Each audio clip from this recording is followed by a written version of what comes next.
Greetings everyone and welcome back to Big Bacon's Collection. Today we're going to be looking at the Target exclusive Tiger Force G.I. Joe Classified Duke and Rem Cycle. So, despite all the hatred and rage we all had with the Cobra Island line, I will admit that this Tiger Force Python Patrol has been a hell of a lot easier to get your hands on. As of today, I do have all of them that are actually out. So, what do you say we take a look at this box, crack it open, drag them out, look at the accessories, look at him, look at the cycle, get everything ready to display and get it up on the shelf. So, front of the box, down here in this corner, we've got an actual image of the figure and the bike, Tiger Force logo. Lovely art on the top. I mean, this is like army propaganda type art. Join us and you can be a badass like this. Oh! There at the bottom, G.I. Joe Classified, Duke and Ram. A little bit of stupid script. Top of the box, got the G.I. Joe star and number 40. This side, 40 and the useless non-foul card file card. This side, more art. Bottom of the box, barcode and stupid script.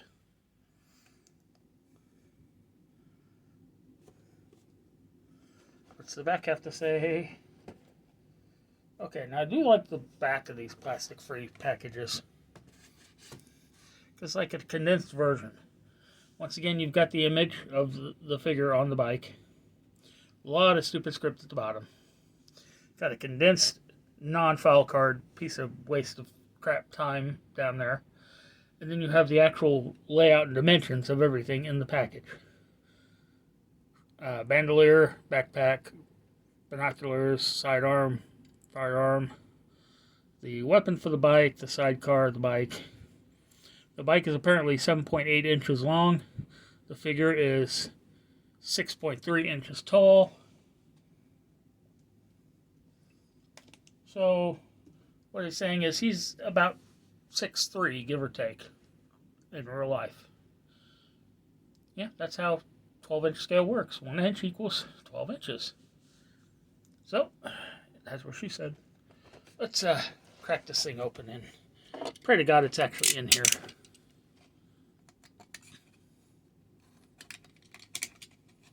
Oh,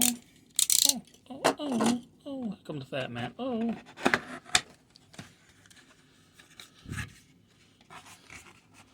Okay, so we're going to bend that forward a bit. First thing we've got is the figure and the bike, and they are in fact in there. Next we will have the weapons crate, which is even larger than the oversized weapons crates that they give with the figures. Nice. I do like the blue coloration on this. Honestly, up to now, the only plastic-free packaging I've opened has been the Blue Ninja 2-pack. So this is my first Joe weapons crate. And it gives the look of a weapons crate. A fancy weapons crate. It's just so oversized that there's no way anybody would actually use this as a weapons crate. So, more tape. So we're going to pop this open. Pull out this little baggie. Oh, that's where they hid the stupid script. Then we've got some cardboard inserts in here just to kind of keep things in place. Gonna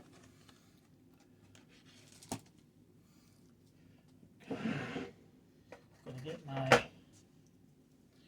Magic Clippers of Destiny.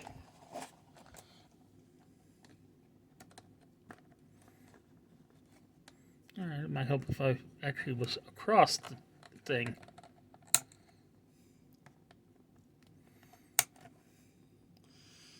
Alright,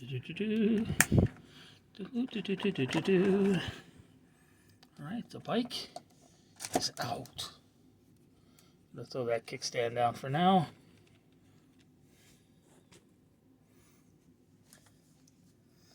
Get Dookie Boy out of here. Trying to get this up in there without actually damaging the figure itself is a whole new level of fun. I could do it from the back, but then I end up just dumping the figure face first onto the hard table. And I guess that's not good for figures. Go figure.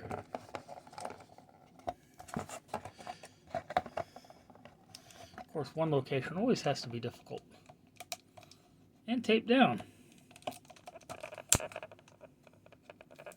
Yeah, so even by cutting it, I'm not really loosening it. Okay, so. Did we get them all? We got them all. So that's gone. Okay,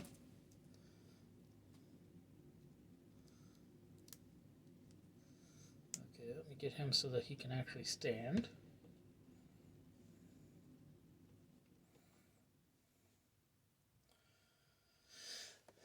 Oh, joyful, joyful, we adore thee.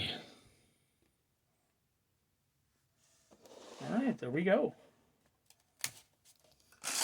So, let's get some of these opened up, shall we?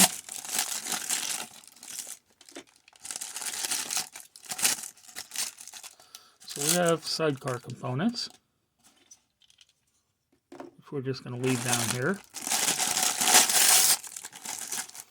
Sidecar weapon with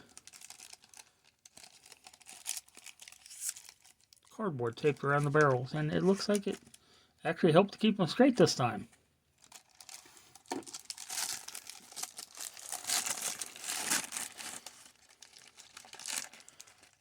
Come on out of there. I knew you were in there.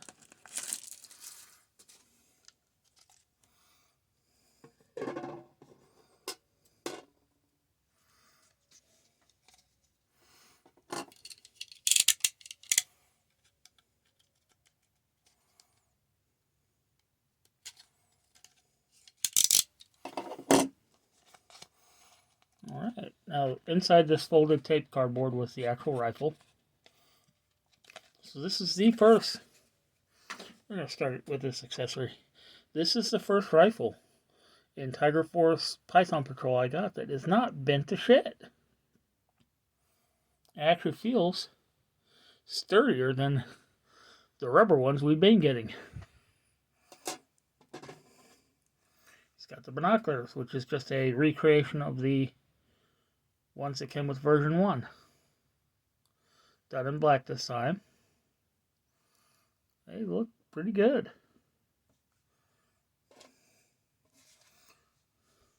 We've got the return of his Nerf blaster.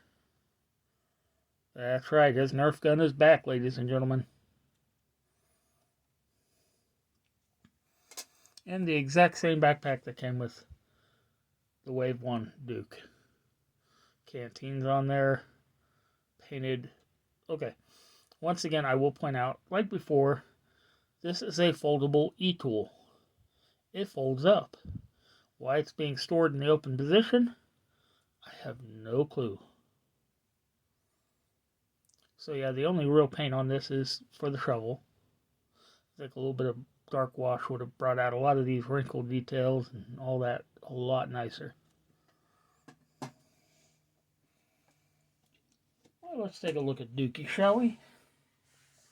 Yeah, we shall. So, the head sculpt is the exact same that came on Wave 1 Duke.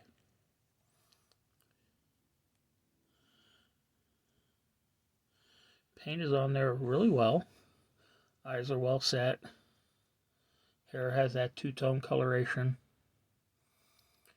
Got this, I'm not even sure what exactly to classify this color as. Gold for the jump wings, right around the collar. No other real paint details on the shirt itself. This is that shoulder thing that they listed as an accessory on the pack. Still has the Joe Pro because it's just a recreation of the original one. Belt is a separate piece. This one does not have any paint.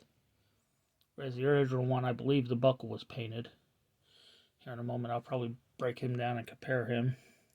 Hole here in the back for the binoculars. Thigh holster. I mean, this is just a re-release of the Wave 1 figure, which has me worried.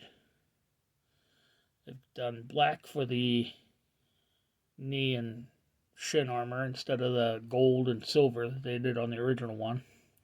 And the pants have this lovely tiger stripe pattern on them. So let's do some articulation real quick. Head is on a dumbbell joint on top of a hinge.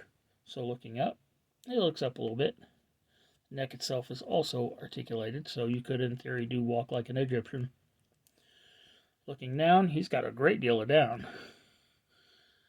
Some tilt, mostly because of the neck and rotation. Now for some reason, looking at him, it looks like his upper body is just all jacked up. Like this shoulder is lower than this one. Like it's not pegged all the way, maybe? I don't know. It really does look off. Look at the spacing here, as opposed to over here. Arm hinges up to 90. Good detents in it. Butterfly joint allows for cross-body movement. Arm will rotate. Bicep cup for rotation. Double jointed pinned elbow. Hands rotate. Because it's the Duke hands, it's vertical on the left, horizontal on the right. Has a ab crunch, which allows him to bend forward that far.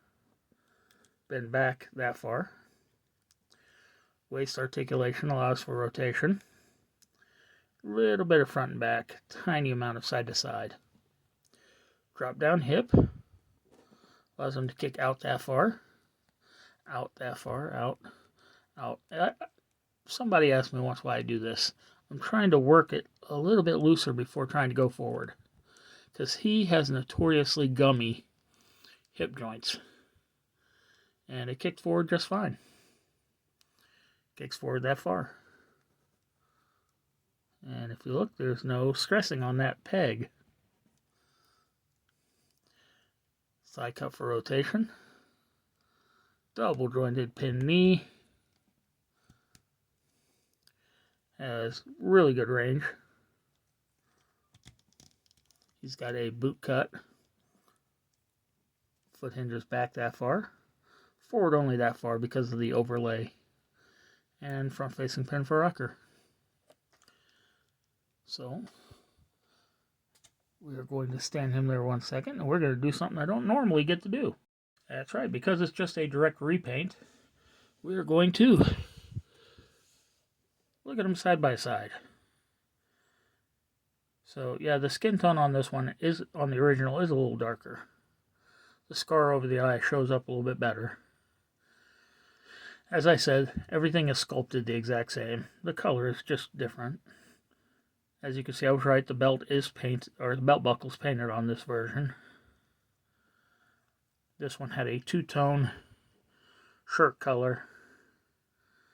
The new one has just one base color, but the pants have additional paint apps. And yeah, the shin armor is a little less gaudy, although still shot up to hell and back. So yeah, it really is just a reuse. So we're going to throw his crap on him. And once again, it looks like there should be a hole in the back of this bandolier, but there actually isn't. So just pull the thing down and slap that on there. Pistol will go into the thigh holster.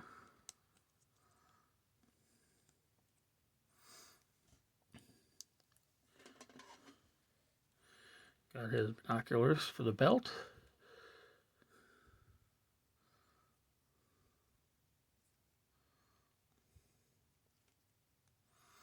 And they peg in there quite nicely.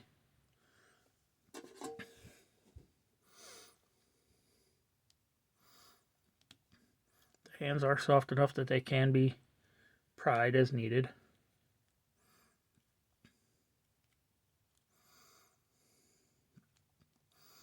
Fits down in there quite easily.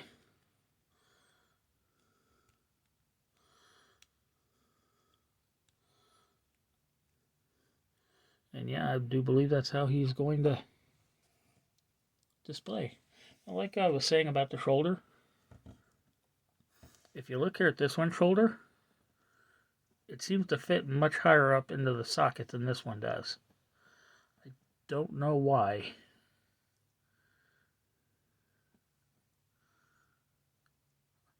I should say the shoulders are more even looking. Like maybe the bottom of this butterfly joint isn't quite in all the way.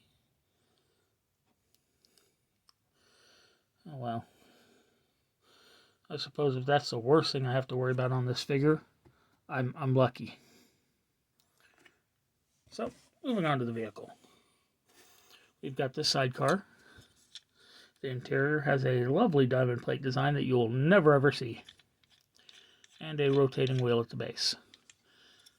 Has this little punch-out section here. The weapon itself has a Tiger Force logo on it that I didn't notice initially. Rotating barrels. It does not have the drum like the heavy artillery roadblock does, but it still does have the port for it. And this thing will actually slip right over that cutout.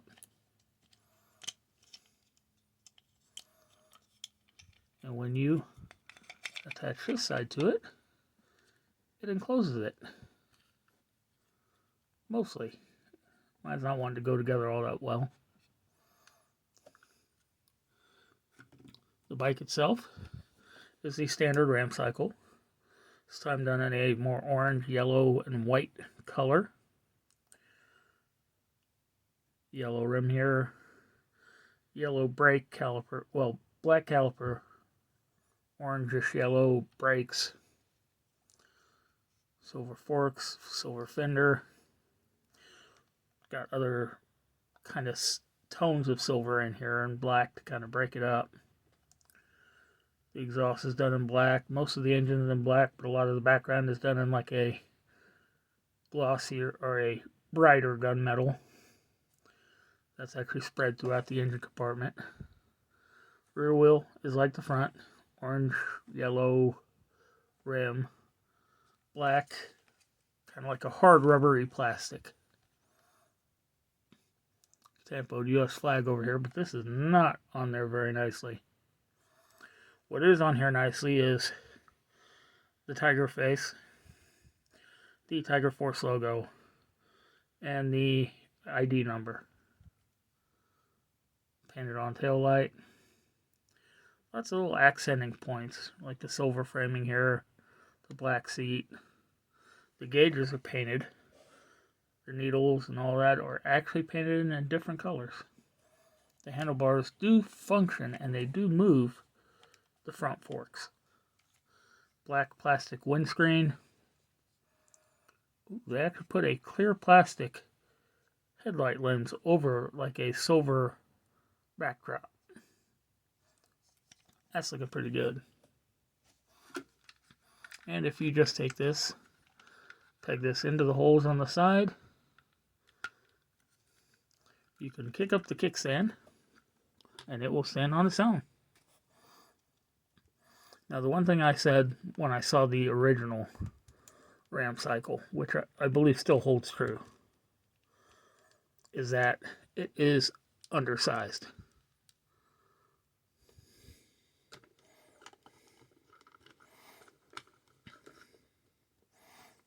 And that still appears to be the case here. I mean, it's close, but it's just not quite motorcycle size. You know what I mean? He doesn't look terrible on it.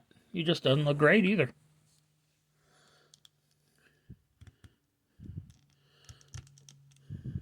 So as of right now, until I can get a better dedicated shelf for my 6-inch motor pool, the figures are going onto the figure shelf. And the vehicles are just kind of sitting on their own for the moment.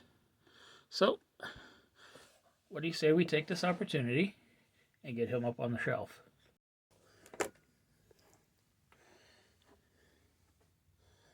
Alrighty. And there's Duke.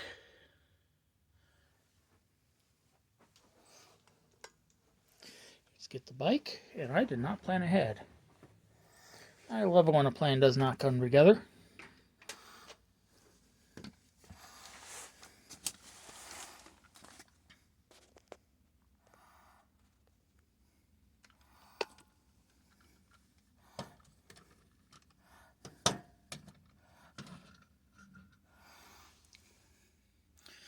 And there we have it.